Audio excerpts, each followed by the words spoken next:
Bangladesh ring বল অ্যাসোসিয়েশনের নবনির্বাচিত সভাপতি মোহাম্মদ হেমায়েত উদ্দিন হিমুকে ফুলের শুভেচ্ছা জানানো হয় এবং মতবিনিময় সভা অনুষ্ঠিত হয়। তথ্য ভিডিও চিত্রে পারভিন আক্তার। মতবিনিময় সভায় উপস্থিত ছিলেন বাংলাদেশ রিং বল অ্যাসোসিয়েশনের সাবেক সভাপতি আহমেদ হোসেন চান, সাধারণ সম্পাদক লায়ন মোহাম্মদ শহীদুল্লাহ, সহসভাপতি হাজী Mohammad Javed, national team CEO BM Shahiduzzaman, police পরিদর্শক Bangladesh police team, national team manager Abdul Hakim, Bangladesh army team. অনুষ্ঠানে আরও উপস্থিত ছিলেন ন্যাশনাল টিমের নারী ও পুরুষ খেলোয়াড়বৃন্দ, জেলা টিমের খেলোয়াড়বৃন্দরা উপস্থিত ছিলেন।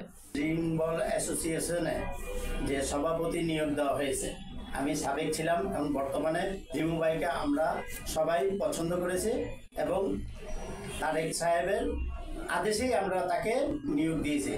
তার হাত ধরে আমরা এগিয়ে যাওয়ার জন্য আপ্রাণ চেষ্টা করব। আপনারা সবাই দোয়া করবেন। আন্তর্জাতিক মনে করেন ফেডারেশন, আমাদের রিং অ্যাসোসিয়েশন, আমরা বিভিন্ন দেশে আমরা খেলে আসছে আমাদের দলে আর কি। আমি টিমের সভাপতি ছিলাম তখন। এখন মনে করেন না আমরা একে আরও উঁচু নিয়ে যাওয়ার জন্য।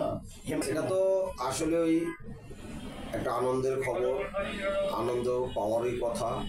কারণ যে কোনো বিষয় যখন আপনাকে যে কোনো প্রতিষ্ঠানের একটা সভাপতি বা সেক্রেটারি বানাবে, সেখানে অবশ্যই আনন্দের কথা, এটা আনন্দের বিষয়।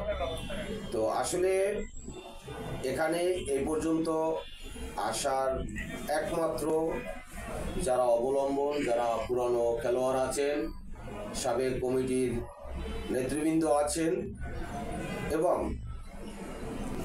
সর্বপ্রথম বিএনপির ভারপ্রাপ্ত চেয়ারম্যান মহোদয় জনাব তারেক রহমান সাহেবের আদেশেই এরা আমাকে মনোনীত করছেন। তো আমি আলহামদুলিল্লাহ আমি সভাপতি হয়েছি। তো সভাপতি হলে শুধু সভাপতি হলেই হবে না, এই প্রতিষ্ঠানকে অনেক উপরে নিয়ে যেতে হবে। তাই আমি আমার সর্বোচ্চ চেষ্টা করব এই বাংলাদেশ রিং বল ফেডারেশন যেন ইতিপূর্বে আন্তর্জাতিক পর্যায়ে বিভিন্ন জায়গায় খেলে আসছে এবং অদূর ভবিষ্যতেও ইনশাল্লাহ আমরা আন্তর্জাতিক পর্যায়ে লিগ ছাড়ব এবং